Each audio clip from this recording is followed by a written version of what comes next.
O setor jurídico discute a eficácia do meio eletrônico como forma de dar entrada e encaminhamento a processos judiciais. Desde o início deste ano, no Brasil, essa é a única maneira de fazer isso, mas há muitas queixas sobre o sistema disponibilizado pela Justiça. E é sobre este assunto que eu converso agora com a especialista em Direito do Trabalho, Cláudia Brum. Tudo bem, doutora Cláudia? Seja muito bem-vinda à Rádio CBN. Muito obrigada. Essa é uma ferramenta usada pelo advogado para ajuizar ações ou impor recursos. Como é que funciona atualmente o procedimento para dar entrada e encaminhamento a processos judiciais e como funcionava antes dessa informatização da justiça? Atualmente, essa é a modalidade moderna da justiça. É necessário que se informatize, é necessário que vá se abandonando o papel para entrar na era digital da justiça. O Conselho Nacional de Justiça determinou já que para algumas varas, as varas mais novas, tem uma ordem para isso. Mas algumas varas, os processos novos que já entram ali, já tem que ser por essa modalidade. Isso implica em que o advogado tem que ter uma assinatura digital, tenha que manusear o sistema adotado pela Justiça, para entrar com a sua petição, digitalizando não somente o pedido, o processo, a petição em si, mas também todos os documentos da empresa. Então, um empregado que tem uma relação com uma empresa de muitos anos, que quer fazer uma reclamação, se ele estiver sujeito àquela circunscrição onde a vara já é para processo digital, os novos, o advogado dele vai ter que estar adaptado a entrar com um processo nessa modalidade. Algumas varas, atualmente, somente recebem processos novos se for por meio digital.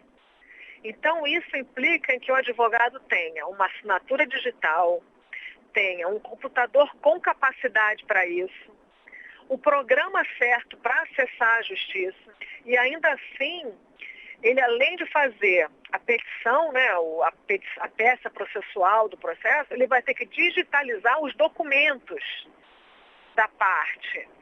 Então, se é um processo que implica numa juntada de documentação muito grande para comprovar ali o que está se pedindo, isso vai implicar que o advogado também tenha um programa adequado no seu computador para fazer a digitação desse documento e compactar o documento, porque se você botar o documento apenas digitalizado, se ele não tiver compactado, o programa não aceita, rejeita, porque fica pesado. Não é apenas a questão técnica, jurídica que passa a valer agora e passa a ser necessária para o advogado. E tem uma competência técnica, jurídica, mas também tem que ter um apoio de informática para determinados tipos de ações, se o processo já tiver que ser feito por meio eletrônico. Quais são as implicações que essas atuais condições trazem para o andamento dos processos? O que nós temos notado, na nossa até prática, muitas vezes o sistema não está tolerando o movimento intenso de ingresso. Quando muitas pessoas tentam ingressar no sistema e tentam peticionar ao mesmo tempo, juntar documentos ao mesmo tempo, o sistema trava. Então, isso aí faz com que o advogado, às vezes, tem que protocolar uma petição, a pessoa tem que ficar, ao invés daquele processo eletrônico agilizar a vida, acaba que atrasa, porque você fica o dia inteiro tentando protocolizar uma petição. Se fosse pelo meio físico, você iria no protocolo carimbava ali e pronto. Cartas e manifestos e até abaixo-assinados já foram encaminhados aos tribunais de justiça para propor mudanças nessa ferramenta. Qual o estágio atual dessa discussão? Atualmente não há decisão ainda.